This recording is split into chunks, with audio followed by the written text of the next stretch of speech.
வணக்கம். வில்வ துளசி எங்கள் கூடு சார்பில் மற்றொரு முறை உங்களுக்கு என்னுடைய காலை வணக்கத்தை தெரிவிச்சுக்கிறோங்க. அதாவது இந்த சேனலோட நோக்கம் எல்லாருக்கும் தெரிஞ்சது தாங்க. வெளிச்சத்துக்கு வராத பல கிராமத்து கோயில்கள், ஆழ்வார்களால் மங்களாசாசனம் செய்யப்பட்ட வைணவ திருக்கோயில்கள் மற்றும் நாயன்மார்களால் பாடல் பெற்ற திருத்தலங்களை உங்கள் கண்முன்னால் ஒவ்வொரு வாரமும் கொண்டு வந்து நிறுத்துகிறோங்க. அந்த வகையில் இன்று நாம் காணவிருக்கும் ஒரு அழகிய திருத்தலம்தான் தேவார பாடல் பெற்ற காவிரி தென்கரை தலங்கள் வரிசையில் 69வது தலமாக விளங்கும் திருக்கருக்குடி. திருக்கருக்குடி தற்பொழுது மருதாந்தநல்லூர் எனவும் மருதாநல்லூர் எனவும் மருவி வழங்கப்படுகிறது. இறைவனின் பெயர் சர்க்குணலிங்கேஸ்வரர், கருக்குடிநாதர் மற்றும் பிரம்மபுரீஸ்வரர் என வழங்கப்படுகிறார். இறைவி சர்வ அலங்கார நாயகி எனவும் அத்வைத நாயகி எனவும் கல்யாணி எனவும் வழங்கப்படுகிறார்.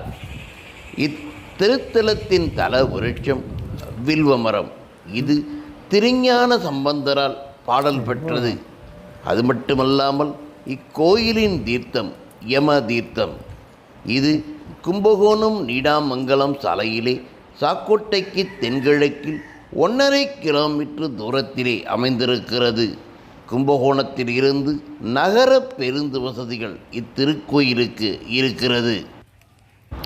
சுமார் 1000 வருடங்களுக்கும் பழமையான சிறிய திருக்கோயில் கிழக்கு நோக்கி முகப்பு வாயிலுடன் அமைந்திருக்கிறது. சுவாமி மற்றும் அம்பாள் ஆகிய இரு சன்னதிகளுமே கிழக்கு நோக்கியே அமைந்திருப்பது இவ்வாலயத்தின் தனிச்சிறப்பாக கருதப்படுகிறது. கருவறை விமானங்கள் மிகவும் உயர்ந்த நிலையில் இருக்கிறது. வாயிலிலே விநாயகர், கார்த்திகேயர் சன்னதிகள் அமைந்திருக்கின்றன. கருவறையில் உள்ள சிவலிங்கம் மிகவும் சிறியது. இத்தல இறைவன் மணலால் ஆன சுயம்பு லிங்கமாக அருள்பாலிக்கிறார். மண்ணினை கையால் பிடித்து செய்த சுவடுகள் இன்று கூட நமக்கு தெரிகிறது. 1/2 அடி உயரச் சிறிய ஆவுடையார் பீடம் கல்லால் அமைக்கப்பட்டிருக்கிறது. கோஷ்டங்களில் நர்த்தன விநாயகர், இருபுறமும் பூதகணங்கள், மேலே வீணாதர தட்சிணாமூர்த்தி, லிங்கோத்பவர் ஆகியோரின் மூர்த்தங்கள் அழகுற அமைய பெற்றிருக்கிறது. பிரகாரத்திலே வலம்புரி விநாயகர், நவக்கிரகங்கள், சூரியன், சந்திரன், லிங்கோத்பவர், முருகன் ஆகியோர் அமைந்திருக்கின்றனர். இத்தல விநாயகர் வலம்புரி விநாயகர் என்ற திருநாமத்துடனே அருள்பாலிக்கிறார்.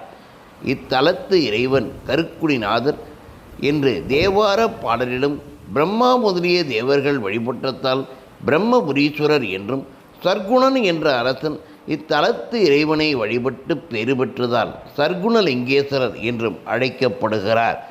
இலங்கைக்கு செல்லும் முன் ராமர் இத்தலத்துக்கு வந்து வழிபட்டதாக ஐதீகம் கூறுகிறது.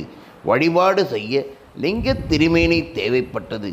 ராமேஸ்வரத்தில் நடந்தது போல் குறித்த நேரத்திலே வழிபாடு செய்ய அனுமன் சிவலிங்கம் கொண்டு வர தாமதமானதால் இத்தலத்தில் ராமர் மணலிலேயே 2 கைகளாலும் லிங்கம் பிடித்து வழிபட்டிருக்கிறார் எனவும், அதுவே தற்போதைய பிருத்திவி லிங்கமாகும் எனவும் கூறப்படுகிறது. லிங்கத்திற்கு அபிஷேகம் செய்யும் பொழுது கவசம் சாத்திய அபிஷேகம் நடைபெறுகிறது.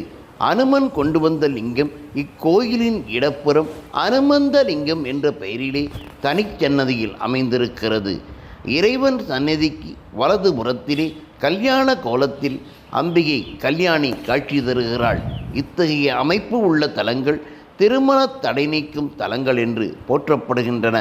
இத்தலத்தில் 8 வெள்ளிக்கிழமைகள் அம்பாளுக்கு பால் பாயசம் நைவேத்தியம் செய்து சிறப்பு அர்ச்சனை ஆராதனை செய்து வழிபட திருமண தடைகள் நீங்கி ஆண் பெண் இருபாலருக்கும் விரைவில் திருமணம் நடக்கும் என்று பக்தர்களின் நீண்டகால நம்பிக்கையாக இங்கே அமையப்பட்டிருக்கிறது.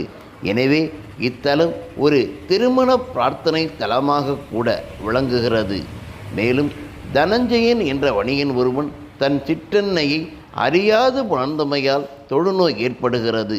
மனம் வருந்திய அவன் இத்தல இறைவனை வேண்டி தொழுநோய் நீங்க பெற்றான் எனவும் தல வரலாறு கூறுகிறது. அம்மன் சந்நிதி எதிரே தனஞ்சய வணிகனின் வணங்கிய சிலை ஒன்றும் அமைய பெற்றிருக்கிறது. ஆகையால் இத்தலமானது மனிதர்களின் சாபதோஷ நோய்களை நீக்கும் ஒரு தலமாகவும் அமையப்பட்டிருக்கிறது. இத்தலத்தின் தீர்த்தம் யம தீர்த்தம் என வழங்கப்படுகிறது.